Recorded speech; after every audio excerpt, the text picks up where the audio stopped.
Yo, yo, it's 3 o'clock, Sunday at 3, Lush Louisville. We're back at it. Yes, sir. What's going on?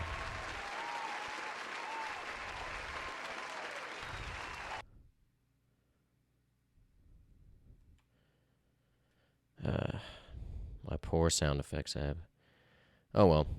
Well, guys, it's going to be a big day. We got a very special guest. Hold on, let me make sure we're on here. Sound effects app. Ooh. We're on Twitch. We're streaming. Reload here. Check. We're on YouTube. There we are live now. Tapping in with Henry Gritton. My boy. Super, super special guest today. I've known Henry for years. He's got a lot to tell us. I used to sit next to him in jazz band. A classic. A lot of good times with Henry. But before... What's going on with the stream here? That's probably my internet connection. Before we get started, I've got some stuff to talk about. I spent the weekend again back in Nashville. I was recording Sarah, the model, singer-songwriter that I've been working with for probably the past 3 or 4 had a 2-hour session at Omni Sound Studios down near Belmont and Music Row in Nashville. Not too far from the very heart of downtown Nashville. What's going on with the stream here? Something going on. Is it lagging? No. It's telling me it's bad quality. Well, anyways, so I did that, and then I went and looked for some apartments to live in. Planning to move to Nashville here coming in January. That's the plan at the moment. Looking at that, kind of getting excited. But yeah, how's everybody else's week? What's been everybody jump in the chat? What we got going on? How's everybody doing? We may not have. Well, what we got going on? Who's in here? Who's talking? What we got? Not much activity right now. But yeah, so I guess we'll get ready. Go ahead and bring Henry in here. But so Henry has done quite a bit in music the past. I mean, ever since I've known him, I went to YPass with him. We graduated. I'll let him tell you about it. But he's got quite some good connections and some good placements, and it's gonna be a really good show. So let's go ahead and bring him on. Bring it on, Henry. Bring it on.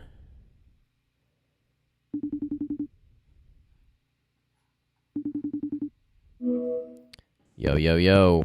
My man, what's up? What's going on? Yo, How's it going? Are you in like a big like open room? It sounds really reverberant.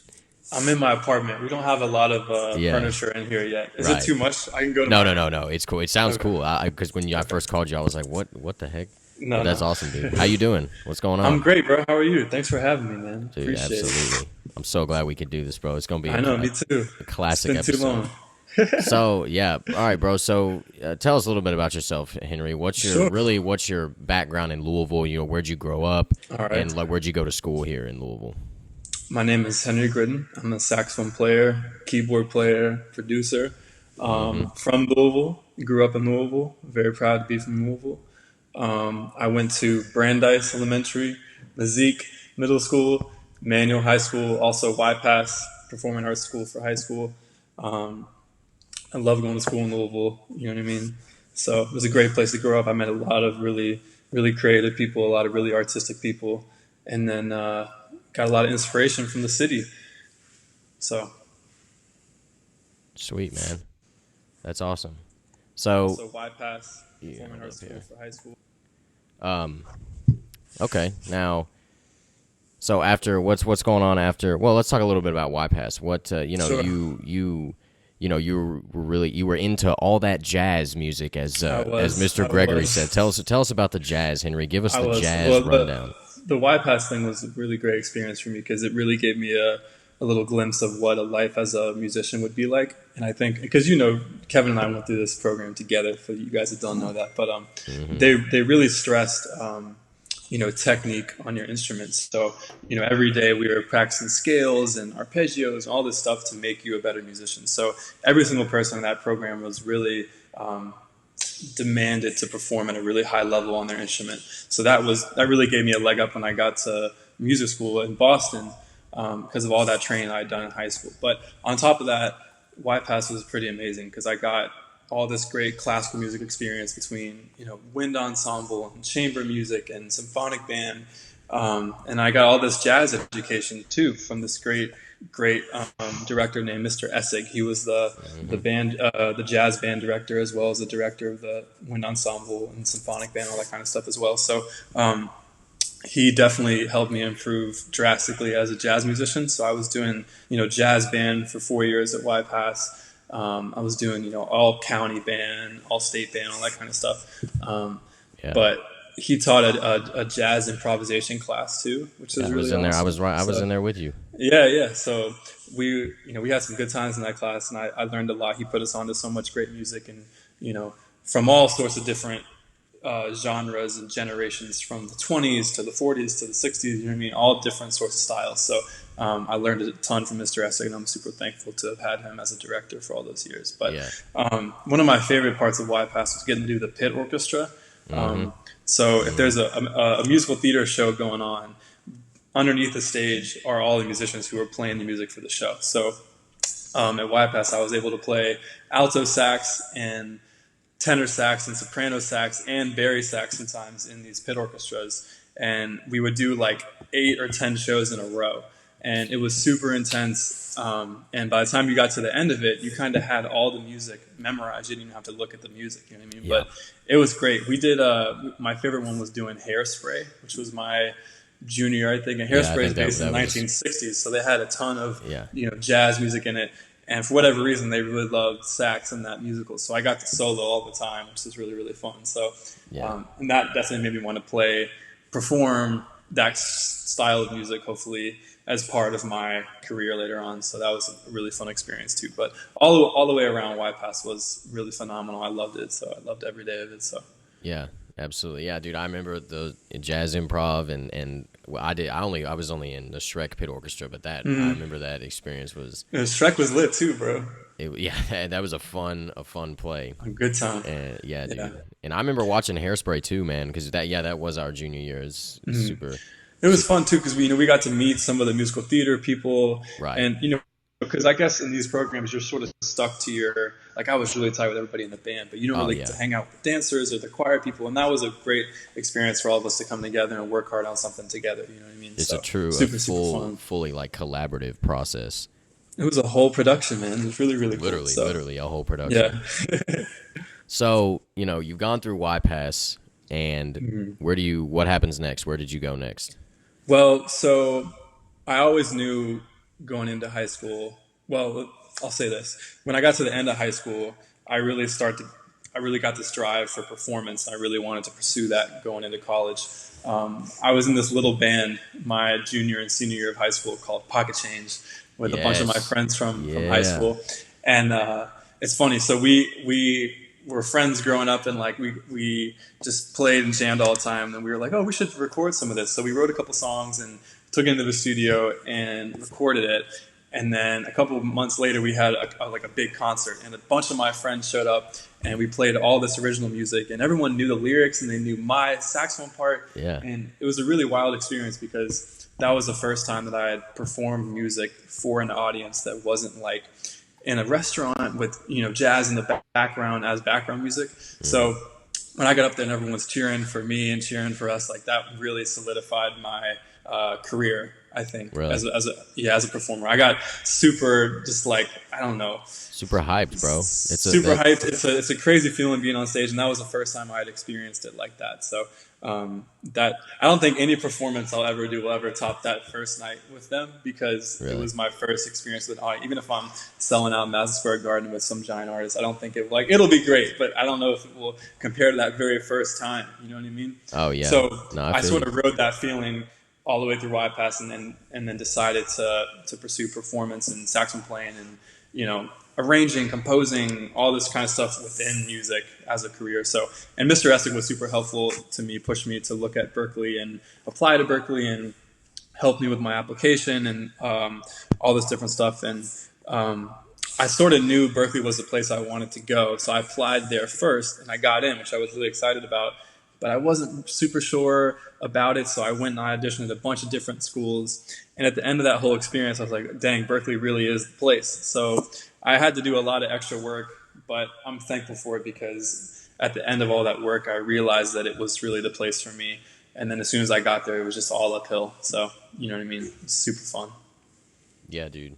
Absolutely. Yeah, I remember some of those Pocket Change concerts. I know me and Patrick pulled up to some of those. Yeah. But that's cool though. Cool, that those moments like that really kind of like you said solidified what you knew then that you were like, this is what I want to do. That was it for me, man. It was like literally like the first note that we all played together, and everyone was like, oh, because it was the first song on our little album. It was everyone's favorite song. Yeah. And when there was like a little saxophone lick at the very beginning, and as soon as I played that, like everybody went nuts. And it was a really cool moment for me in my life. So, you know. Yeah. Those are the moments that you'll remember forever. That's so right. So you get into Berkeley, man. You're there. Tell us, what is that like? Now this is Berkeley in Boston, correct? Berkeley College of Music in Boston. A lot of people confuse it with Berkeley, UC Berkeley, which I did not go to. I'm not that smart, but Berkeley is a really good music school up in Boston. I'm super thankful to have gotten in there and to be able to go. I didn't have very many friends going in. There was only one other kid from YPass that came with me from Kentucky, so I was kind of starting over from friends, which is a little stressful. But I'm super happy because I found from the first day, basically, I found like a really great group of friends. So that helped a lot. And then musically, it just felt like a field trip every single day. I mean, Berkeley is an incredibly diverse place in terms of where the students are coming from. So within a couple of weeks of my freshman year, I was meeting kids from Mexico, from China, from Philippines, from Ecuador, from Australia, New Zealand, like literally all around the world. And with each of those friendships, they show you what kind of music not only they like, but that they're the music culture where they come from. So pretty quickly, I was playing, salsa music, merengue, bachata music from Latin America. You know what I mean? I did a concert with the Chinese pop. Like a Chinese pop music show, you know what I mean? I met a bunch of people, you know what I mean, from Boston, who were big into like the church music scene in Boston. So I started playing at churches around Boston. But my freshman year, it felt like I was just hit with like all of this music that I had never checked out. It seemed like every day I was walking and someone was like, oh my God, you haven't heard so-and-so?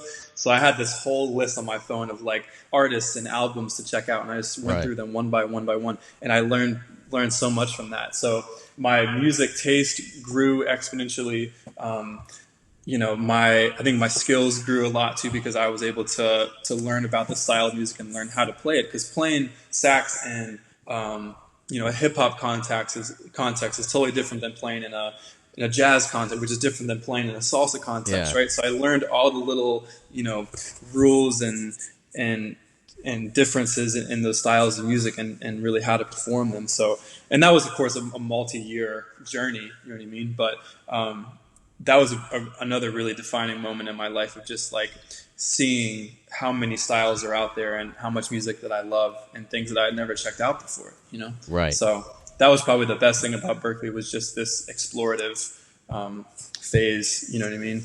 Which is really, really powerful. And then also there's so much great musicians there, so many great musicians, you know what I mean, that you become friends with. And, I'm able to practice all the time with my friend Lockie, who plays trumpet. And we're like exactly on the same page. Like we're both trying to learn the same things. We're learning from each other. You know what I mean? We're checking out the same musicians. Like I have tons of relationships like that where I think a lot of people think these music schools are super competitive, and I think they are in Berkeley. It was in the best sort of way, whereas like your friends are pushing you to keep excelling. You know what I mean?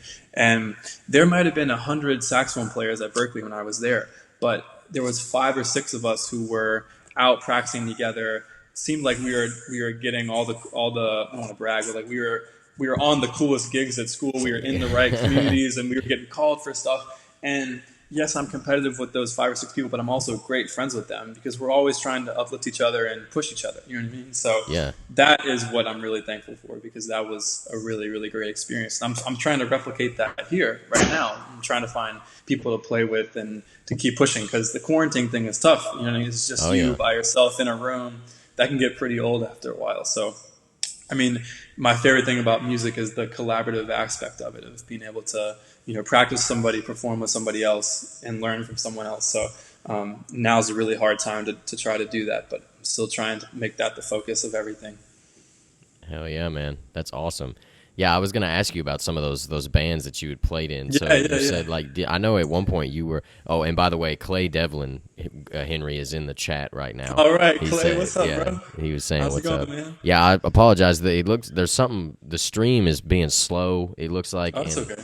But it's like kind of choppy, I think. But the video, It's when all good. I'll post the video too, so it won't be like good, choppy or bro. anything like No that. worries. But yeah. So you played in some gospel bands, didn't you? Also, didn't you tell me you played at a church? I played not really in a band, but I was in a band at a couple of different churches in Boston. So for like 2 years, I played at this church in Boston called Greater Love Tabernacle with 2 of my really good friends, my friend Daniel playing drums and my friend Josh playing guitar. And that was super, super amazing experience too. Like, to be a white kid and to be tossed right into like the Black Baptist church experience was amazing, because it's just, it's completely different from the church that I went to when I was growing up. Yeah, The music yeah. is just, it's straight energy. Oh, it's yeah. amazing. You know what I mean? It's just like jazz. It's very improvisational.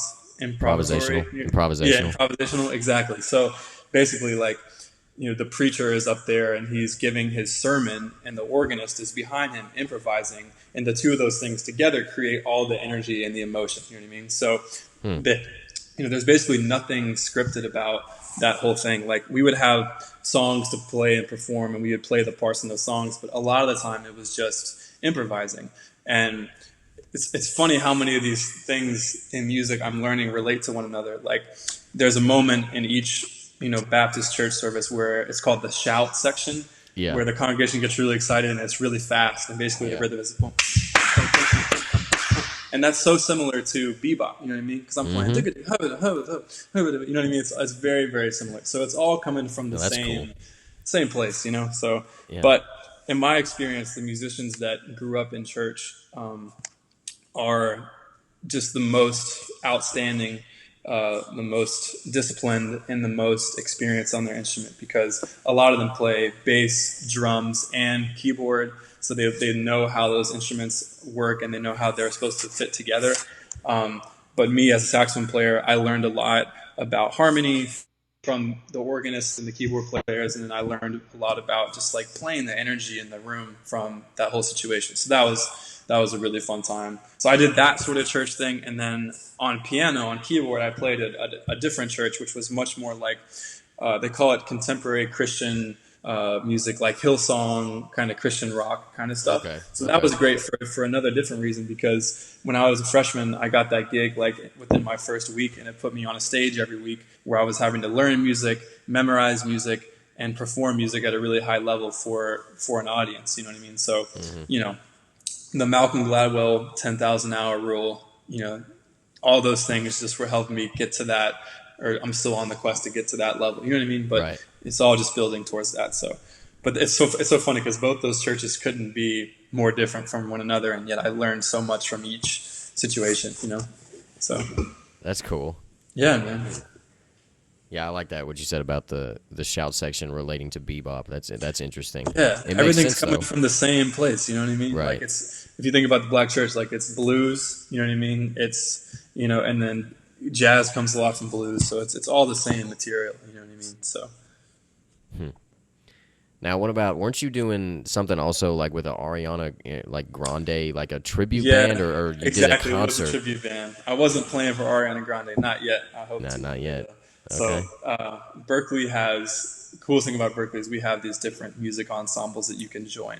So a lot of them already exist in the school. Like, if you can participate in the Earth, Wind and Fire ensemble. You can do the Michael Jackson ensemble. You can do the Tupac ensemble. Like, they have all sorts of different stuff There's an early '90s hip hop thing. There's a Justin Timberlake ensemble, like, and they're run every year, and they have different musicians in them every year. So that the idea is that people can learn performance through one artist's music. You know what I mean? So, but also, if you get an approval and you ask a professor to lead it, you can also start your own ensemble. So my roommate right now, Max, who's a drummer, he wanted to start an Ariana Grande ensemble. He started one. I started playing in it, and it was a whole production as well. Like, we had 4 or 5 different singers. We had a whole horn section, 2 guitarists, 2 keyboardists, bass drums. It was awesome. Percussion, we had the whole 9. So we learned 10 or 15 of her songs. We had to do choreography, movement, like all this kind of stuff. We really performed it as if we were her backing band. And the cool thing was that we had all of our 5 lead singers were all girls. They were being Ariana Grande, so they would each lead 1 or 2 songs. They had songs that were group effort songs. And the director of that ensemble is a woman who I learned the most from at Berkeley. I would say her name's Tia Fuller. She's an incredibly killing saxophone player. She played with Beyonce, Beyonce's band for a bunch of different years like post Destiny's Child, like I Am Sasha Fierce, like Halo, all that album. You know what I mean? That's all Tia Fuller on the records, on the live records, all this. So she's an incredible performer, and she also blazes like straight ahead jazz. So she's an amazing example of someone who can do both things incredibly well, like the really sophisticated bebop stuff and the really pop performance oriented stuff. So I learned a ton from her, especially about stage presence and all this kind of stuff that I really wasn't hip to before. Because at YPass, I was sitting down all the time. I was just sitting and playing. But when I was in this ensemble, I was forced to move, to do a 2-step. And I'm really not a great dancer. Like, I'm pretty scared of dancing. You know what I mean? So she really helped me feel comfortable with that. She worked with me one-on-one, just how to feel comfortable in my own skin dancing. Because I never did a marching band. So a lot of kids in that ensemble had done marching band. So when they're moving with their trumpets, like, it's no big deal for them. But for me, I'm like messing up everything. And we'll have hits in the show, hits like musical punches that we have to articulate with our movement. So on top of playing the right note, I have to also hit this to the left, hit this to the right, do a circle on this one. You know what I mean? So I was mixing it up left and right. It was really, really hard. So it wasn't the music that was the hardest for me, but it was the choreography on top of that. So Tia Fuller, as well as a bunch of the people from my ensemble, really helped me progress in that sort of way. And now I feel comfortable if I were to get a gig doing some basic choreography. If I was on TV one day playing on The Voice or something, I would feel comfortable enough to be able to hold down that gig. So that was an element of performance that I didn't even know that I needed, needed badly. You really did need, you know what I mean? So, because last thing I want to do is like get memed on TV or something, like, who is a saxophone player that can't dance? You know what I mean? So I'm definitely feeling way more confident about that. And it's so funny, like Tia Fuller, like her whole thing is about the little things in the performance that make it great. She calls it the minutia. Like, it's the little things that matter, right? And she is so think about her, because she spent years watching Beyonce, who's a performer at the tippy top, right? And she expects the most, and she gives the most, and she's on point with everything that she does. So Tia would come in our ensemble, and remember, she plays saxophone, so she's hearing us work out a little line in a horn section. She's like, okay, tenor sax, you're a little flat on this one note, like, you guys got to lock your articulations more. That's a very musical approach, right? Then she would see the lead singers doing their dancing, and she would say, your one little movement, your all's heels are not coming up at the same height during your 2-step. So she was she was able to like look that deeply at the performance and see every little inconsistency, whether it be musically, visually. It was a crazy experience. So I got a whole year with her in that context, and then I also had her for 6 months in like a big band context. And both of those things, it was just, I learned so much. So I'm super thankful for her and everything that she taught me. So that's awesome, bro. Yeah, that's Thanks, totally man. crazy about the learning cool. how to dance and play. That's got to be. It's wild, bro. It feels so unnatural at the beginning, but now when I'm on gigs, I kind of do it, subconsciously, which I guess is cool. So yeah, Alan Fletcher's in here now too. All right, Alan, what's up, bro? Yeah, he says what's up. You're the Ariana Grande. You're learning how to dance and play at the same time. So that obviously you were just saying that's really going to go a long way for you, especially as a performer entertainer. Like that's if you can do that and you're able to get gigs like that, then I mean obviously that is going to help you and take you further. But that's really cool. I can imagine how long it took to the coordination. You know what I'm saying? Like it was tough. And I'm a white guy. Like I'm not a great dancer as it is. You know what I mean? So I had to work extra hard to even look halfway decent. Yeah. So, But anyway. Yeah, that's funny. Damn. Alan's mad. We stopped the stream. He said I didn't get to shout out my boy. Give him a shout out, Alan. We back now. But I miss Alan, bro. What you up to, man? Yeah, bro. Alan was my roommate for all of college.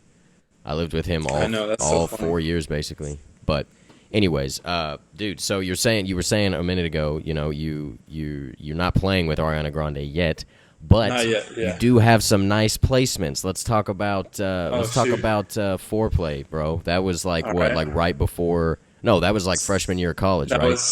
That was a pretty wild experience. I kind of got thrown into something, and it took off, and I was really excited about it. And then, so I was a freshman in college, like my second week of school, and I posted a video of me playing along to this song, which is called Foreplay by Jalen Santoy. It had this great saxophone sample in it that I recognized by one of my favorite saxophone players from the 60s named Stanley Turrentine. Oh, yeah. And I played, everybody was loving it on Instagram. Like, this is cool, man. And then I got an email from his manager. It said, hey, man, we actually had to take down this song off Spotify because we didn't get the sample cleared. But on your Instagram video, you matched it so clearly. We were wondering if you could come in and re-record it for us so we could put it out again. And this was really like before the song was like starting to take off. And I was like, sure. Like I was super excited. This is my first little opportunity at Berkeley, you know what I mean? So I was like, sure. So my friend Ben Fox, shout out Ben Fox, one of my good friends. He's a great engineer. Went to his house because he lives in Boston. He has this cool home studio. So I spent a good couple hours really listening to the sample because there's a saxophone part that's just one, and then there's a 4-part harmony that goes during the chorus. And I had to make sure I heard all those harmonies right, wrote them down, wrote the music down, because it had to match exactly the texture, the style, the sound of the recording from the 60s, right? So we go in the studio, we knock it out. It's me playing tenor and alto sax. I have my roommate, Everett Kim, playing trumpet on the top line, and then my friend Spencer Stevens was playing Barry sax. So there's the 3 of us in there. So we had 3 people in basically 4 parts. We knocked it out in like an hour, sent it to them. They were like, sounds great. Then a couple weeks later, they sent me the master of it. It was mastered by someone who mixed and masters for Kendrick Lamar. I was like, this is crazy. And then it went up on Spotify, and it started doing crazy numbers. Like it was, so. But my biggest mistake during that whole experience was I never got the whole like payment situation figured out. Because remember, this is my first gig. I'm really excited. You know what I mean? I'm trying to be really cool and like, So basically, we get to the end of the session. I'm like, hey man, I think each of my guys need like $300. You know what I mean, for coming out here and doing all this stuff. You know what I mean? And they're like, look, man, we're new. Like, artist doesn't have a ton of money right now, but if you do us favor for us, we'll definitely get you on his album. I was like, all right, I'll take that any day. So I said no to the payment then and there, and then the album took a long time to come out, and I haven't worked with him since. So I would love to.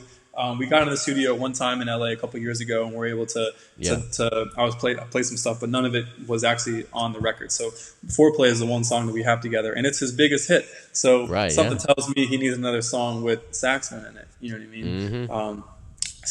But it's got over 100 million streams. I'm super proud of it. And just thinking about how many people around the world have heard me play that one little line is like super cool. I heard somebody listening to it at the gym, like working out in their headphones. I was like, that's crazy. And he was like, oh, that's me, by the way. Yeah, it was like my first little taste of that. And over my career, I hope to have 100 songs like that are big and popular. I say, oh, that's me. You know what I mean? Like people dig it. So that. Remember, because I just gotten to Berkeley, I'm learning all this music stuff. It's amazing. It's a learning. Experience. I'm like, man, I'm definitely on the right path here. So now I just got to figure out how to get paid for that kind of stuff. I'm learning that stuff slowly but surely. So because it's a tricky thing with artists. You know what I mean? Visual artists struggle with people getting to pay them musical artists, you know what I mean? Everybody in the arts, people want to take your work for granted all the time. So Oh yeah, bro. it's Tell this me really about it. tricky balance between how do I keep this relationship with this artist friendly and professional, but also how do I also make sure I'm Well, able to get compensated, you know what I mean? the So biggest thing, yeah, no, I feel you. I've been learning about that too, like having my own rates, like how, yeah, knowing what I deserve to be paid and knowing my worth. absolutely. And bro, you're always going to have there's always, anytime you confront somebody about money, it's always going to seem a little confrontational, because more than likely it'll be like, nah, like I can't do that. But then it's like, okay, well, this is my price, and it's Right. always going to be like that. But you're right that you do have to keep, you want to keep it professional, and obviously you want to help them with their art and their work. But it's a little stressful. But it's funny you say that, because I've been going through similar things recently, just with like engineering, and it's stressful, dude. But now, now and that's an awesome that is an awesome opportunity for you to like learn about, like you said, you should have asked for payment, but you still have a song with Jalen Santoy, so it's like that's Exactly. And like, even though people will be like, oh man, you totally squandered that opportunity. You could, like, in the end of the day, it probably wouldn't have made me, it wouldn't have made me $1 million, certainly. You know what I mean? Right. And also, like, the amount of opportunities I got after that song came out was a lot. You know what I mean? It was really cool. So like, I would have taken that trade any day, from getting that little notoriety from my friends and being like, oh, you played on it. That's really cool. And then getting some traction after that.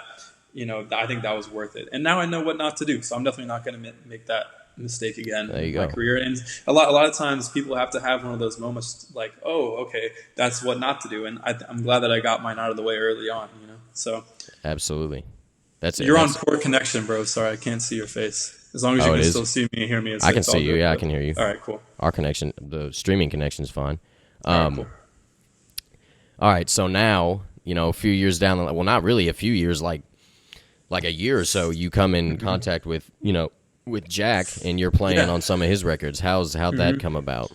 So Jack Harlow is a friend of mine from Louisville. We actually didn't know each other in high school.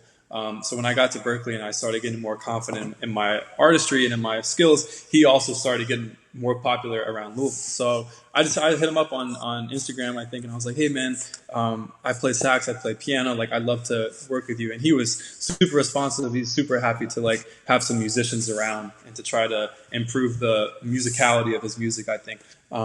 So I'm super thankful for my friendship and relationship with him, because it started really naturally and before things got really crazy and really intense for him. So I think the fact that I was able to give him good work, 3 years ago, 2 years ago, 1 year ago, early on consistency, and really like solidified that sort of relationship, which is really cool. So, and I'm super thankful that he still reaches out to me every once in a while and like wants to hear stuff from me and wants to get parts from me and stuff, because someone at his level he has access to the best in the world. You know what I mean? From, Zaytoven to, Jetson, all these guys, you know what I mean? So, when I get a text from him every once in a while, I'm like, ooh, this is awesome. You know what I mean? I'm really inspired to work on stuff for him. And it's really cool that we're both from Louisville. And I'm always trying to figure out how I can play more on his songs without taking away from his goal, or like getting in the way of his lyrics, obviously, right?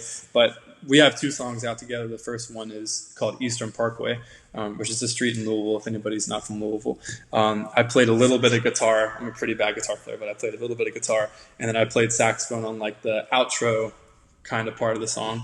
And then the second one we have together is a song called River Road, which is one of my favorite personal Jack Harlow songs. His lyrics are amazing. Another street, and it's a great story. Yeah. Another street in Louisville. Another street in Louisville, and I play again a little bit on the outro.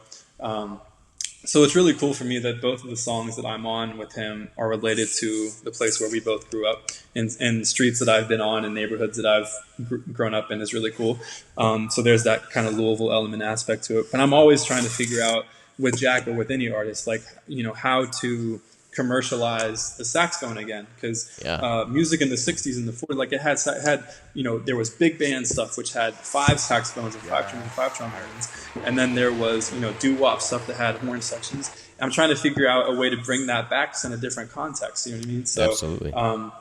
especially when I start layering instruments, like when I layer my tenor sax, which is the big one, with the alto sax, which is the smaller one, like that's a really cool texture. If I play a little bit of flute. If I layer a flute with the tenor sax, that's also a cool texture. So, and then with Jack Harlow stuff, like there's two songs that I've taken, both those songs I take improvised solos on, which is really cool. So it's, again, thankful for him for letting me have that opportunity to tell my own little musical story on those records. But that's the jazz training that's coming all the way across genre to hip hop. You know what I mean? But it's the same sort of stuff. It's like, how can what story am I trying to tell in this situation?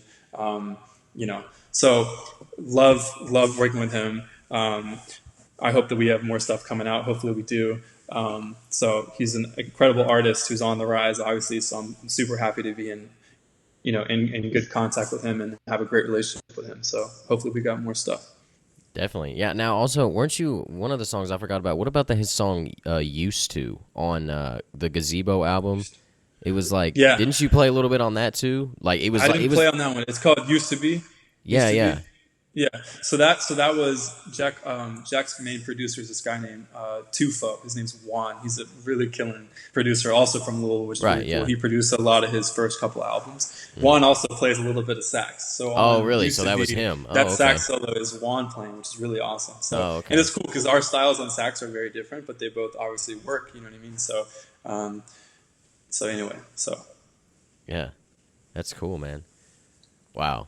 Yeah, that's really awesome that you were able to get your foot in the door. Like you said, you still get texts from him. That's like, oh man, that's awesome because it's awesome. It gets me real excited, bro. And I always work really hard on stuff that is for him because it's crazy, man. Like I'm thinking about my career and like when I go into, hopefully one day when I go into recording sessions with big artists, it's very nerve-wracking because you know that every note you play might end up on a hit record, you know what I mean? So when I'm recording at home for Jack, whether it be on piano or saxophone, I'm always doing a ton of takes, like trying to get it perfect because I know that if it ends up on one of the songs, it'll get a lot of streams and it'll have a lot of ears on it. So I think the standard for myself is really high. And it's, sometimes I get in my head about it, and you know what I mean? Sometimes I just got to go with the first one, the best one, you know what I mean? But, true. There's a good kind of pressure in wanting to churn out like the best work for him, for sure. Mm-hmm. Definitely, bro. You're still on poor connection. Still trying to figure out how to see your me? face. It's a real blurry. It's okay. Oh, really? As long as you can see me, it's all good. But... Yeah, well, I can see you. That's weird. Okay, cool. Yeah, dude. So you're doing well. You've got some placements. You're obviously you're still playing, and you graduated from Berkeley, correct? Yes, I did. Got my diploma hanging up on my wall in my room right there. Real proud of that. That's an accomplishment, man. Congratulations. Thank you, bro. Appreciate it. Now you just moved to LA, correct? Just moved to LA. I got here a couple weeks ago. Been here like 2 weeks. So nice. What made you make that move? Especially during COVID. Right. So a lot of people from Berkeley end up in LA. You know what I mean? From singers to horn players to drummers, like everybody ends up here, I think. They have a huge scene. It's the entertainment capital. You know what I mean? So they have a giant music scene from gigs. They have a ton of studios. There's opportunities for me to play on TV shows like The Voice and American Idol and those house bands. There's just so much stuff going on. If you think about, there's also the TV and movie industry. I could be playing on the score for The Incredibles, you know what I mean? For, any Disney Pixar movie, all of those orchestras get recorded here. Some of them have saxophone, some of them don't. So there's so much opportunity out here. And of course, during COVID, nothing's happening, right? So it's a really weird time to move. And a lot of people are like, yo, what are you doing moving to a new place right now? Well, like what I've been telling everybody is I really want to be here and to be networked and connected with people when things open up, right? So I can be first to get called as opposed to... That's not a bad idea. Right? As opposed to moving here after everything is happening and kind of being at the bottom of the list, right? So... it's tricky. Like, how do I stay safe but also meet musicians and hang out with people? How do I stay safe but also contribute to recordings and all that kind of stuff? So I'm doing a lot of stuff in my house. I got a little studio in my room where I'm able to work on stuff for people. But I'm really happy being here. It's really fun. I'm also kind of an outdoorsy guy. I like biking a lot, and I'm Me and my roommates are trying to get good at surfing. So there's so much stuff to do That's here. funny. There's Yeah. mountains and beaches and trails and all this beautiful stuff. And nothing's open, and we're having so much fun. You know what I mean? Right. So like, only imagine how much fun I'll be having when I'm able to play gigs and go to recording sessions, which is everything I'm used to doing. Because for me, I kind of think of myself as 50% live performance, 50% studio, right? Right. And basically half of that is gone right now. Yep. Sometimes more than half. So it's a tricky time to move, and I saved up enough money to last for a year here. Mm-hmm. So because my original plan was to get here, not take a second job like at a Guitar Center or a Starbucks, and just work on music every day and see how much money I can make during a year. Well, now during COVID, there's not a lot of stuff going on, so I'm definitely feeling that pressure of like getting that day job and like getting that 9 to 5 and just having some income come in. Anything in music I'd be happy with, you know what I mean? Absolutely. But I really do want to maybe go 6 months and see if I can get someone to take off, you know what I mean? But I'm really thankful because I got 3 great roommates who are all amazing musicians. One of them is named Jackson Lundy. He's a great singer, songwriter, guitar player, and I've produced a song for him that should be coming out soon. So that'll be my first production placement, I guess. So I'm going to start teasing that on my Instagram pretty soon. So you guys should hear that coming up soon. But we'll start profiting from that if it goes well. I just made a TikTok. You know what I mean? Trying to go viral. You know what I mean? So I'm hoping that I'll have some luck out here. You know what I mean? Mm-hmm. To get my music or music that I produced or played on it into the right hands or get the right ears listening to it. So.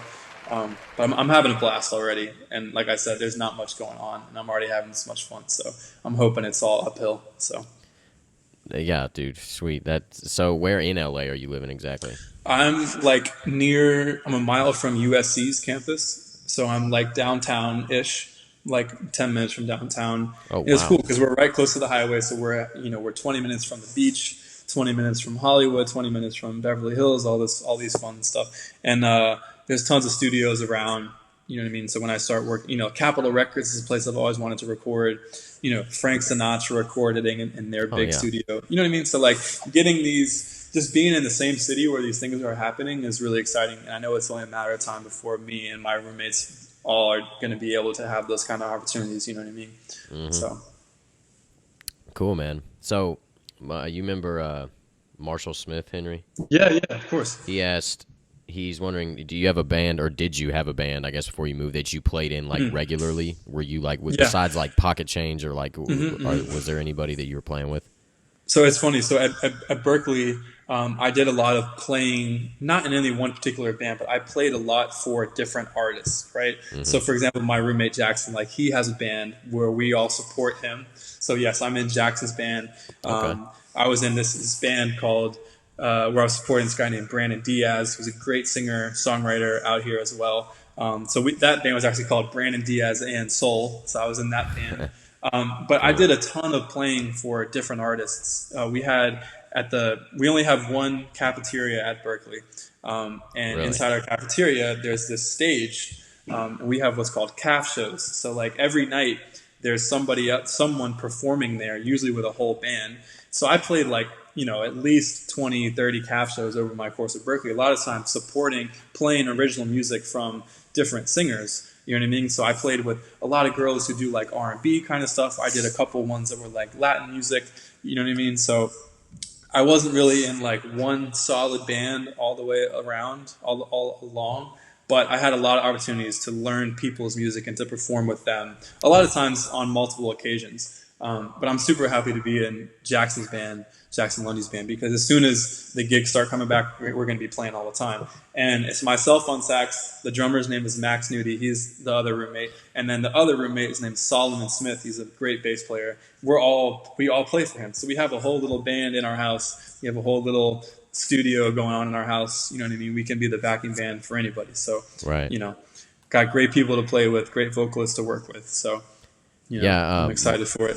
Marshall's saying he works out in Gatlinburg at a theme park, and if you're ever out there, bro, he books live musicians. Oh, okay. I'm not sure. I don't, Marshall. What theme park is it, Marshall? I don't know, because I know he's doing He said, "Oh, do you know some lady named Heather Prophet?" Yeah, that's my cousin. Oh, okay. She's on here. She says, "Great Oh, answer." She's sweet, on here sweet. What's too. up, Heather? Yeah. That's We'll have awesome. to get the name of the theme park from Marshall. But Yeah, yeah, I thank you, know he's Marshall. I doing that, dude. appreciate that, man. Because Yeah. that's obviously like that's another whole half of this my dream that I'm working towards. You know what I mean?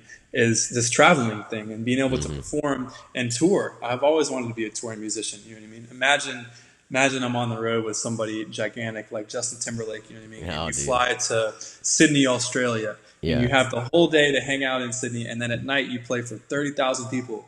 And then Yeah. the next day you do it again in a different city. Like that's got to be the coolest job in the world. So And again, not and much of that stuff going on right now, but hopefully we'll be able to do that. You know. yeah, and if you did play for Justin Timberlake, you would already know how to dance, so you could you know what I'm Exactly, saying? You could exactly. play, you could play and dance. You Now know, that would be and crazy. you know, my roommate Jackson, like you know, as soon as everything's normal, he's looking to book gigs. You know, he already did one little Northeast tour where he started in Boston, went all the way down to Florida. You know what I mean? So you start on a small scale like that, and you hope that the artist that you're working with will blow up, and then we start to play bigger and bigger places. But if I'm working with another artist in LA who's really not doing too much, you jump from him or her to a bigger person to a bigger person to a bigger person, and then all of a sudden you're playing with whoever. You know what I mean? So there's lots of opportunities to sort of climb that ladder to the top. You know what I mean? And it's just like any other thing. You got to have a good personality. You got to have a good work ethic. You got to be on time. You got to come prepared. You know what I mean? And again, super thankful to why I passed to Berkeley because I definitely feel like I have the skills and I have the ability to perform. To perform the task that anybody would be required Yeah. of me, you know what I mean. So, so I'm super excited for it, and I just can't wait till everything's back to normal. So, Yeah, dude, definitely. That's cool, man. Yeah, so Marshall says the theme park is called Anakista. I remember him okay, saying I'll that. definitely write it down. Yeah, Appreciate that, I've never heard Marshall. of that, but I do remember him telling me that when he moved there. Dude, yeah. Sweet, man. So, all right, so talking about all this and everything that I guess you kind of already touched on and kind of described it, but describe your creative process. Like if you were to sit down and like well, really just in general, what is your creative Yeah. process like when you're playing or when you're producing? So, Like what are you you doing? know, as a saxophone player, I have to practice every day. You know what I mean? So, a lot of that stuff is really boring, and no one want to listen to it because I'm playing long tones to keep my muscles strong. So, Right. just going up the scale. It's really boring stuff. But if I'm sitting down to like record for somebody, a lot of times I'm trying to find an idea, like some sort of melodic theme, a horn line, something to complement the lyrics or the music that's going on that doesn't overpower, but also just enhances a little bit, right? I'm a really musical person. Like I love throwing in stuff, so I'm always trying to figure out how to take something and make it more musical. Whether I'm adding piano, or I'm adding a synthesizer part, or I'm adding sax, or I'm adding flute, or something, right? So a lot of times I'll sit down and I'll try to find the spaces where there's not lyrics going on to add something. And a lot of times my first idea is best. So I'll like put my little voice memos on. Yeah. I'll play through the song and try a bunch of different ideas. I'll listen back to it. I'll be like, okay, I like that first idea a lot. Maybe if I move it from here to here or here to here, and then I'll record it. And like I said, I'm kind of a perfectionist for everything. So I'll record it a bunch of different times to get the right take. And it's really interesting when you record yourself and then you record another layer of yourself because you can get it to sound like one group of people, you know what I Right. mean? Which is really, really cool. And that's a skill that I learned from YPass and learned from Berkeley was it's so important in music is the ability for your instrument to blend with another instrument. When I was playing with you, next to you in YPass, we had to make our two little saxophones sound like one. You know what I Right. mean? So when I'm playing for an artist, I'm trying to make my flute and my tenor sax and my alto sax sound like one, texture. And that's, I did that in jazz band settings, in all sorts of different settings. And then I'm also doing it when I'm recording for people. So, I'll layer myself a bunch of times. I'll try different little ideas here. And with an artist like Jack, like sometimes he'll pick this, he'll pick that, he'll move this here where he likes it, But the idea is just to give him a bunch of different ideas Right. and see where he takes likes. it, Right. So that's usually my creative process. Cool. Of course, on top of like practicing, fundamentals, it's just like being an athlete. You gotta practice your free throws and your layups. You know what I mean? But Right. I also do a lot of what's called transcription. So when I'm soloing and I'm making up my own solo, I'm always looking to have more vocabulary, more phrases to play. I think with any creative person, any writer, any artist, they always feel like they're painting the same thing, they're writing the same thing. For me, I always feel like I'm playing the same thing. So I'm always looking for new vocabulary, and for that, you have to turn to musicians that you like and check out their ideas and how you can copy them and then also transform them to make them your own. Yeah. Transcription is taking a solo, like an improvised solo, learning it note for note, a phrase by phrase, every little detail matters, really learning that, ingraining it, and then taking pieces of it and playing it elsewhere in your own solo. So all of a sudden, this person's vocabulary mixes with your vocabulary and becomes this whole new thing. So I do a lot of transcription. I do a lot of practicing fundamentals, and then I do a lot of trying out new ideas on my own and seeing how I can layer myself differently. What instruments together create this texture versus this texture. It's a very explorative process, and there's always something new to do and something new to play, and that's what keeps me going every day. Is that just that desire to keep striving and to keep learning and just to keep trying different things. So it's an ever expanding, beautiful thing because it never ends. It never ends. It's also very intimidating in that way too. Yeah. So. Yeah, man. That's super crazy, bro. So what you got in store in the future? What's going on? I got this single with my roommate Jackson Lundy coming out soon. We're working on a title for it. I don't want to give it away, but it's sort of referencing a song that everybody knows, and we sort of put our own spin on it. So I'm excited about that. Like I said, that'll be the first thing that I produced that will be out on Spotify. So that's really exciting. Right. And then I'm just trying to find artists to work with here in LA. I'm trying to find artists where I could produce for them to put it on my album. There's a group of musicians that I look up to a lot called Brass Tracks.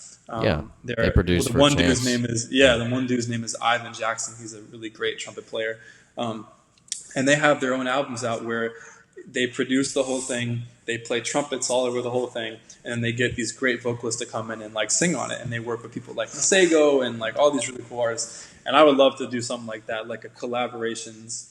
Small EP, small album, whatever, where it's me, Henry Gritton, producing, and then so-and-so singing. I could give one of the songs to my roommate Jack, give one of the songs to my roommate, or to my friend Brandon Diaz, you know what I mean? And one of my friends Malaya might sing on a song, you know what I mean? And then I could put it out, have 5 or 6 songs that I've produced and made with all these great artists, you know what I mean? Right. And maybe have one song in there that's just instrumental, just for me, But right.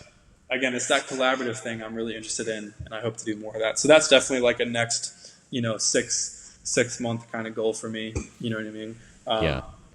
But still, just practicing every day, trying to get gigs, trying to get better, trying to learn. So. Absolutely. Huh? That's cool, man. Thanks, bro. Super, super awesome. Let me see. I was gonna ask, kind of. Okay, so you've been. Where else have you traveled? I mean, you've been to L.A., you've been to Boston, you were in Louisville, obviously. Wherever right. Have you been out of the country playing music at all, or where? Yes. So I had this crazy experience in Berkeley. So Berkeley's a pretty special school. A lot of schools have study abroad programs where you can go anywhere you want. You can just pick where you want to go. Berkeley, we only have one place to go. We have a sister campus in Valencia in Spain. So I studied there for 4 months, which was an incredible experience. First of all, because my Spanish got really, really good. I was speaking Spanish every day more than English. It was crazy. I met all these local musicians that played flamenco music, which is so beautiful. Acoustic guitar. Yeah. If you've ever seen a drummer sitting on a box and playing it, it's called cajon. So there's acoustic guitar players, a cajon player, dancers, and everyone's clapping along. It's a beautiful style of music. So I got to play flamenco music twice a week with local guys speaking Spanish. You know what I mean? I just jumped straight into their culture there. Also, the weather there is like LA. It's on the beach. There's palm trees. It's warm. It was a crazy experience. Sounds awesome. And then also every weekend, me and my friends would just go travel because going from Louisville to Nashville is going from Valencia to Paris. You know what I mean? Everything was close. So we would get these crazy cheap flights and be able to. So I traveled all around Europe. But yeah, so it was an amazing experience, and that really got me interested in traveling also, which got me interested in touring, right? Because I want to try to be playing music and traveling and checking out new places. So That was a really fun moment for me. But yeah, so I got to perform in Boston a lot. I traveled to New York a couple times to play with Brandon Diaz, which is cool. I performed in LA a couple times. Hope to do more of that, obviously, when everything's normal. And then I performed in Spain. So that's basically it. But I hope to have that resume be even grander and larger over the next couple of years. You know what I mean? When I start doing tours and stuff for people. So. What did playing like that in Spain, or when you were playing that flamenco music and like playing on the beach and stuff? What was that like? Like, what did that bring? Did that bring any kind of realization or a different perspective to you? Like, totally. Like, it's kind of what I explained earlier. Like, I just learned to another extent how much all these different styles of music are related to one another. Because, again, it's very, based on improvisation. You know what I mean? So I'm trying to find the spaces in the music to contribute my little 2 cents without stepping on the singer. You know what I mean? And getting in her way. And then also, just like the church band, like we would have songs to learn, and I would have parts to learn, and like I'd have specific things I had to play. And also, there's sections to take solos. You know what I mean? There's sections to interact musically with the drummer. You know what I mean? With the people who are clapping. Like, it's all just another, like, a whole vibe. It's just like, let's just see what happens. It's very creative and really, really collaborative and just really, really beautiful. So, that is very closely related to the church thing, which is very closely related to the jazz thing. And just like all these great styles of music, they just require and demand all that great collaboration and from the musicians in the room. You know what I mean? So, and then, just being able to do that within the backdrop of like learning about Spanish culture and Spanish language and Spanish food and Spanish music, like it was really, really special. So I really hope to go back there someday. And if they had like a giant music scene, I would love to live there. You know what I mean? But, places like New York and LA and Nashville sort of are the hubs, Atlanta in the States. You know what I mean? Plus, I'd really be on my own if I moved all the way to Spain. So. Yeah, but it was an incredible experience. I'm super thankful for it. So, absolutely, that's awesome, man. I'd love to go. I was in Belize last summer, and that sounds amazing. Bro. It was. I mean, that's like, it's Central America, and I mean, it was nice. It was super hot, but it was cool. We did some audio work. We set up a studio, and we learned about like international law. It was the class. Fire. The teacher I went with taught like copyright law and contracts and stuff. So it was interesting. It was really interesting. I learned a lot about the culture there, of course, and it was definitely a neat experience. Mm-hmm. The oceans and like the islands were beautiful. I bet, man. That sounds really cool. Stuff and oh jeez. Oh my God, sounds so cool. It was amazing. So now that you're in LA, I mean, when I was typing this question, I was like, can there really be a comparison? But I think there can. What are you seeing? What have you seen in the LA creative scene, even though right now there may not be a whole lot open, comparing that to Louisville's creative scene, really just in general? Like, what's going on? What's happening? Like, it's how funny, do you feel about it? There's a lot of great energy in my apartment right now because we're all working on stuff together, and and to be honest with you, that's the only thing I've done so far. I haven't been able to go to gigs or go to sessions yet, so I can't really compare those scenes super well yet because I haven't really experienced it because nothing's open. But I love all the energy in my house with all these great musicians. It's really awesome. But more so, like, I've noticed a difference in people in California versus people in Boston or New York or Kentucky. You know what I mean? Like, New York is very like frantic and everyone's like rushing and and everyone's really, really excited. And LA is like really relaxed and really chill and just like really, really calm. And so there's good qualities to both of those things. It's calm and chill in LA, really. Yeah, I think like the people that like they're less in a hurry. You know what I mean? Everyone moves a little bit slower. And like. I've always wanted to live in New York City. Like, it's such an amazing place. The energy in the city's just like super, super incredible. And it just gets me going. Just like walking around and seeing all that hustle and bustle, And LA, everything is really spread out. So I'm in my car a lot. I'm driving, I'm stuck in traffic a lot. You know what I mean? But they have all this, stuck in traffic, all these little cities that are around LA, like little city, like suburbs almost, like West Hollywood and, Studio City and all these little places. So it's less of one cohesive thing and more of like a bunch of little things. And the only downside is that you got to drive a lot. You know what I mean? It's a 20-minute drive, half an hour drive everywhere you go. But there's going to be so much to check out when everything is open. I'm going to have a ton of opportunities. I'm just really excited about it. So, but I can't really compare it too drastically yet because Right. That's what I was not thinking. much. Unfortunately, not much going on right now. But I am excited to be here when things do get rolling. Totally, man. So Cool. So let's see here. Some of the. All right. So in 5 years. Based off people you've worked with from Louisville, things you've been hearing about Louisville, in 5 years, even 10 years, where do you see Louisville's creative scene? Louisville's creative scene. Okay. Well, Louisville already I can tell is a really amazing place, and they got tons of people that are coming up and that are excelling at a national level that are all from Louisville, which is really exciting. So Right. I just see it blossoming. You know what I mean? I just see it getting bigger than it already is right now. And there's more people coming out of the city who are artists, musicians, writers, directors, filmmakers. Yeah. Artists, musicians, like the whole nine. Like all those are my favorite kind of people to hang out with and to be around because I feel like our energy just matches. You know what I mean? So I hope that there's more of that stuff coming out. You know what I mean? So.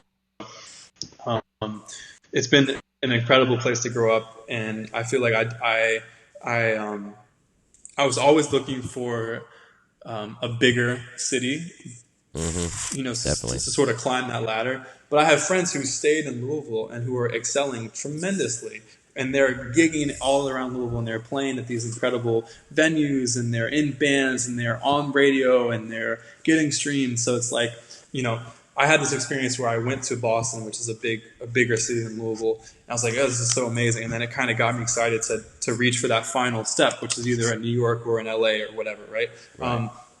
But for people that stayed home, like there is such a beauty in that and like really soaking up everything around you and meeting everybody around you and like, being really known. It's like a big fish in a small pond versus like, me, a little fish trying to break into a gigantic ocean here in LA, you know what I mean? So it's a different thing, but I always feel super happy to be home. I'm always playing with people when I'm home. Like, I've done more playing at home over quarantine than I have with musicians than I have here, you know what I mean? Because, a lot of my friends who were in LA actually moved out, which is a scary thing because they were like, man, there's no work right now. But I'm really trying to push myself and to just have that drive and that will help me stay here throughout this difficult time, you know what I mean? But yeah, there's a lot of great things about Louisville, and I would love to like go back and live there someday, raise kids there or whatever. It's a really great place. So I just hope it keeps growing in the way it does, Absolutely. Couldn't have said it better. It's a good point. Yeah, I'm definitely. My plan right now is I'm going to Nashville in January. I'm just moving, getting out. I mean, I'm in Nashville. I was in Nashville this weekend and like 2 weekends ago, and then probably since I graduated, I've been there probably like 8 or 10 times. Like, I just like being there, dude. It's just So fun. I drove out to LA with Chris Roussel, who's a great friend of mine. He was the drummer. Tell us about that. How was that? Right, it was an amazing trip. Shout out first to of all, Chris. shout out to Chris, man.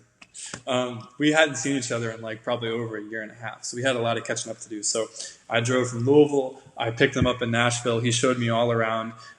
He took me down Broadway, which is like, has all the famous music clubs and the bars and all that kind of stuff. It was pouring rain, so we didn't get to go in any of them or whatever.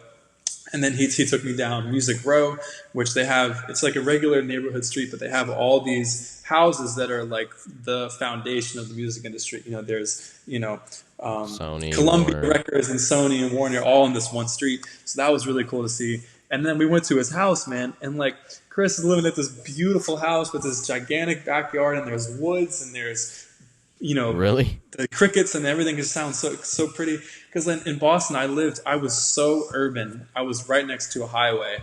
Yeah. The only thing I heard was Right. you know what I mean? So it's like I came to Nashville. I'm really hanging out in Chris's backyard, and there's birds and bugs. I'm like, man, I would love to live here. You know what I mean? So definitely, I definitely put Nashville on my radar after that trip. But yeah, so I picked him up in Nashville. We drove down to Texas, saw some of our friends, and in Austin. We went to Dallas to visit his grandparents. We went all the way across to New Mexico, up to Arizona. We stopped in Sedona, which is an incredible place. I recommend everybody go to Sedona. I've been there. So we rented mountain bikes and we were riding mountain bikes around Sedona, which was really fun. And then we went up to the Grand Canyon because I'd never seen the Grand Canyon. And then we went down to LA. And then he was hanging out here for a couple of days, and then he flew back to Nashville. But it was a great trip. It was like a great bro trip. You know what I mean? We camped a lot of times. I had some great food. So, and he was great company. Like, it really didn't feel. We had 7-hour drives every day, but it felt like it went by really fast. So it was a really fun time. Definitely, I would love to see Chris. I don't even remember the last time I saw him. Yeah, but yeah. Shout out to Chris. That's cool that y'all did that. You said he's where is he living in Nashville? Where do you know where you met? I think it's called East. He calls it East Nashville. You said he lived in a house by himself? No. He was with like 6 or 7 other people. Oh my God.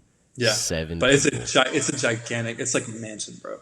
I bet it was a huge place. It was beautiful. I bet. And when did you do that? When did you go with him? That was like 2 weeks ago, 3 weeks ago. 2 weeks ago. Yeah. That's crazy. And it was the perfect time to go because he was technically in class for a couple of days and he had to zoom in from the car on a couple of different occasions. Yeah. Like, that's the only good thing to happen out of this whole quarantine thing, was that we were able to do this trip. Because if he was in class regularly, he wouldn't be able to go to miss a week of class. You know what I mean? So he had a Tuesday and a Thursday class, and that was it. And we were gone like Friday to Friday. You know what I mean? So it was really, really fun. Yeah, dude. That's cool. Did you so y'all went to the Grand Canyon too? We did, and that was my first time there. It was really, really crazy. There's places that you can actually like sit on rocks that are outside of the little gated area. So you're sitting on this rock and you're like, man, there's like a 2,000-foot drop beneath you. You know what I mean? So it's definitely a little sketchy, but it was made for some good pictures. So, dude, yeah. I bet y'all got some crazy. I was on your Instagram scrolling through. It looks like y'all got some crazy pictures. Oh, we got some good ones, man. I bet. All right, hold up.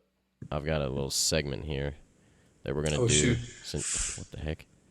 Since you're from my time. Do I have to see your screen to do it? No. It's a total opinion based thing. Just because you've lived in Louisville. I don't know why rapid fire. Yeah, no, it's just no. I don't know why my timer's upside down, but hold up, let me find it. Okay. All right, so it's just totally opinion-based stuff. Don't get too nervous, Henry. It's not a big deal. All right, bro. So basically, I call it the Lush Lockdown. I'm gonna give you 10 seconds. I'm gonna ask you a question, and you answer it, and it's pertaining to Louisville. It's totally like opinion-based, just whatever you think. Got it. So let me set this timer here. All right, first question. You're in Louisville. Mm-hmm. You've got $10 in your pocket. Okay. Where are you going to eat? You got 9 seconds. I'm going to Royals, and I'm getting the medium chicken tenders with the mac and cheese. I can see that. Yeah, I ate at Royals a lot. I was hanging out down there a bunch before quarantine at a studio, and awesome. their chicken it's pretty good. I like Joella's better, but I haven't been there. I'll have to check that out. You've never been to Joella's? I don't think so. Where is it? I mean, it's like hot chicken, but Joella's there's one on Frankfurt and there's one out in Middletown. But definitely check that out. But I can say Royals is pretty good. But I'm not mad at you for that one, Henry. All right. What else you got? Next question. All right, your friend gives you 2 free tickets to a Bats game. Are you going? You got 9 seconds. Absolutely, bro. The Bats is a great experience, man. Absolutely, I agree. Like all the energy of the major leagues, but for the hometown price. Yeah, for the catch a foul ball for the farm team. Yeah, that little entertainment between the innings. Unparalleled, man. Unparalleled. Oh yeah. Why? That is so weird that this timer is upside down. But anyways, that was quick. Yeah, I'm not a huge baseball fan, but I'm still gonna. I love watching baseball. Baseball is my favorite sport to watch. I'm not even kidding. Plus the stadium food, dude, like a bratwurst or so. You know what I'm saying? That's always a classic. It's good. All right, let me ask you this. So you've got in Louisville, you've got What was the name? There was one pocket change show that y'all did, and it was like during winter break. Yeah, it was senior year vintage, I think. Yeah, it was the new vintage. Is that what it was? Mm-hmm. That was the one that was real like important to me. Yeah, That was our yeah, because first I one, remember so. because like a lot of the seniors from Manual were there. I remember. Yeah, that, it was crazy. It was really fun. okay, so you've got the new vintage, the actually I don't know. Remember the Tim Faulkner art gallery? Yeah, yeah, I yeah. don't even know if that's still open anymore. But if you The new vintage clothes, man. oh, it did. Yeah, that's what I'm saying. Dang, All these well, places are going out of business, especially right now. right, yeah, Terrible. true. Yeah. Okay, well, all right, 10 seconds. If you could Anyway, play yeah. at the new vintage or Tim Faulkner art gallery, which one are you choosing? Go. If I could sell out Tim Faulkner, because it's huge, it'd be really cool. The space is cool. There's art everywhere. That would be Yeah. a cool space to sell out. But the new vintage is really, really cool and Really, tight and, really like intimate. Yeah, and- I remember that. Exactly. That was a fun Yeah. show. Could for see sure. everybody. My Yeah. my grandparents came, and my grandma was in the back. She stood up on a chair. She was like recording the whole thing on her phone. Such a sweetheart. But so yeah. All right, last question, Henry. All right. I'm gonna ask you this, all right, because you deserve this question. Oh, John Coltrane or Charlie Parker? You got 10 seconds. Go. I'm going with Bird, bro. I'm going with Charlie Parker. Why? His language, his bebop language, bro. It's like a puzzle. It's like it's like code. Like everything in there is beautiful. Like the way he moves between notes. But then Coltrane is just straight energy, man. So that's Yeah. a really hard thing to pick. But I definitely study more Charlie Parker than Coltrane. Okay. But I need to start shedding some more Coltrane though, because That's interesting. that stuff will keep you busy for a lifetime, man. I'm not even kidding. I swear I could see that. Yeah. Yeah, I'll go with Coltrane, but I mean I like Parker, but some of that bebop Yeah. stuff Have you heard Bird with Strings? oh, of course, that's my favorite Charlie Parker album. Yeah. That's it right there, bro. Yeah, no, that it. that orchestration and like instrumentation was genius, especially with beautiful. him playing was like it turned out really well. That's my favorite Charlie Parker album. Me too. But well, Henry, this just about wraps things up. It has been Bro, it's been a pleasure, man. absolutely and Thank great you to for catch up, having bro. me. Great to catch up. Yes, sir. Yeah, so y'all can follow Henry on Instagram at just Henry Gritton, one word, simple, me. simple, First makes and sense. last. You've got Jack's music is streaming. Obviously, Jalen Santoy's the song "Foreplay" is out there. And what's you said you don't have a name for this? I don't have a name single. for you, but I'll be teasing it soon. So just keep an eye out for that. Yeah, so just follow Henry's I'll Instagram. text You it got to you like when it's out, Kev. So all that kind of stuff. yeah, and then Henry. I know. I'm also on TikTok now. If you want to give me a What's your follow on TikTok? What's your TikTok? It's my first and last name too, bro. Just Henry Gritton. Henry Gritton all the way through. Yeah, Nice and simple. cool, man. So You do any streaming on Twitch? I don't. TikTok. Maybe What's your I'll TikTok? get my first and last name too. So Yeah, you should look into that. Start just playing sax on Twitch, bro. yeah, People, if I'm recording something, or, making People a record will- for somebody, that'd be cool. people will tune in. But yeah, bro. dude, Henry, it has been a pleasure. thank you so Another much for classic having me, man. episode. Great to Thank catch you, up, man. bro. Yes, Keep sir. doing your thing. Keep in touch, dude. Keep in touch Appreciate with it. me. I'm gonna come visit you in Nashville soon. I'm gonna see you and Chris at the same time. Yeah, bro. Oh, Just we want have you a to get out blast. there. We'll have Yes, to sir. get we'll get Alan because he's bro. still there. I The think gang he's back together. yeah, he'll probably be there for about another year or 9 months or Sweet. so. So we'll definitely we'll get something going, bro. Awesome, bro. Well, it's great talking to you, man. Yeah, Thanks dude. for having me. Good Feeling to see very you, bro. honored. Tell your All right, family I man. said what's up. I will. Take it easy, bro. You too. Be safe, bro. Bye. Man, why does my interface keep popping up? What a classic episode that was. Always good to hear from Henry. That's my boy. I've known him since freshman year of high school. We've been playing sax together and just chilling, hanging out, being good friends, man. He's a good dude. Got a lot going for him. So, hit him up, let's see what he's got going on and keep in touch with him, DM him. That's pretty much all I've got for this week. I appreciate everybody that was tuned in and everybody that tuned in. Marshall, I will tell Henry that you're booking for October and next summer. What else is going on? So, yeah, this is episode 15. We're halfway through season 2. That's crazy. It feels like season 1 just ended. And shout out to everybody that's been on the show, that's come on here and spent time with me talking about their craft and their art. And, again, I'm here shining light on Louisville native creatives, getting their stories, trying to give them exposure. Next week, we've got a big guest, another big guest next week. That's going to be really cool. I'm going to get some pictures with him this week, so that'll be nice. And other than that, guys, yeah, just follow the Twitch. Let me pull that up. It's just Lush Louisville _ Ooh. Follow that. I'll be back this week in the morning streaming, making beats, doing some sampling, stuff like that. And yeah, other than that, episode 16 next week. Appreciate everybody tuning in. Y'all be safe. Lush Louisville. I'll see you next week.